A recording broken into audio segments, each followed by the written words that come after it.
মুখ্যমন্ত্ৰী ডাঙৰীয়া আৰু আমাৰ বিত্ত তথা মহিলা পৰিষদৰ মানে মন্ত্ৰী ডাঙৰীয়ানী অজন্তা বাইদেউক আমি এইভাবেই ধন্যবাদ দিব লাগিব যে আমাৰ নিচিনা দুখীয়া নিচলা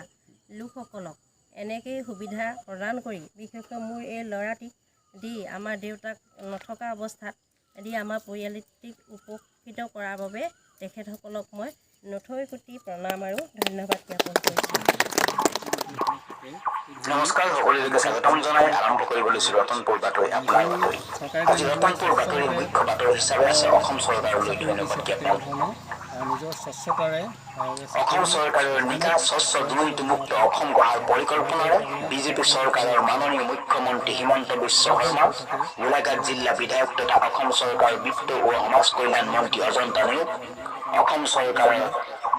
অসমখন আৰু উন্নতিৰ দিশেৰে আগবঢ়াই নিয়াৰ স্বাৰ্থৰ খাতিৰত মেধা ভিত্তিত চূড়ান্ত পৰীক্ষাত উত্তীৰ্ণ হৈ নিজৰ লগতে পৰিয়াললৈ আশাৰ ৰেঙনি কৰি আনা, ঘৰে ঘৰে হাঁহি বিৰঙাই তোলা সুন্দৰ পদক্ষেপক অসম চৰকাৰলৈ ৰতনপুৰ গাঁও পঞ্চায়তৰ তৰফৰ পৰা আন্তৰিক আৰু ধন্যবাদ জ্ঞাপন জনায়। আৰু যুৱ মৰ্চা উজ্জ্বল শইকীয়াৰ সহযোগত তৃণমূল বিজেপিৰ কাৰ্যকৰ্তাসকলৰ লগতে গোলাঘাট জিলাৰ ভাৰতীয় জনতা পাৰ্টীৰ সম্পাদক পুনা বৰা,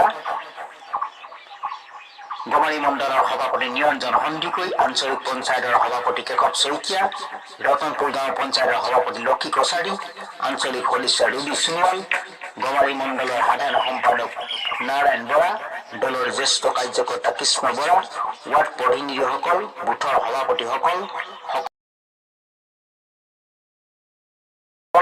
সকলো মৰ্চা আৰু দলৰ সকলো কাৰ্যকৰ্তাসকল একলগ হৈ অসম চৰকাৰৰ চতুৰ্থ বৰ্গ আৰু বন বিভাগৰ পদত মেধাবৃত্তিৰ চূড়ান্ত পৰীক্ষাত উত্তীৰ্ণ হৈ ৰতনপুৰ গাঁও পঞ্চায়তলৈ গৌৰৱ কঢ়িয়াই অনা 13জন প্ৰাৰ্থী ঘৰে ঘৰে গৈ একোখনকৈ অসমীয়া স্বাভিমান ফুলাম গামোচাৰে শুভেচ্ছা জনোৱাৰ লগতেই তেওঁলোকৰ উজ্জ্বল ভৱিষ্যত কামনা কৰা দেখা যায়। ধন্যবাদ।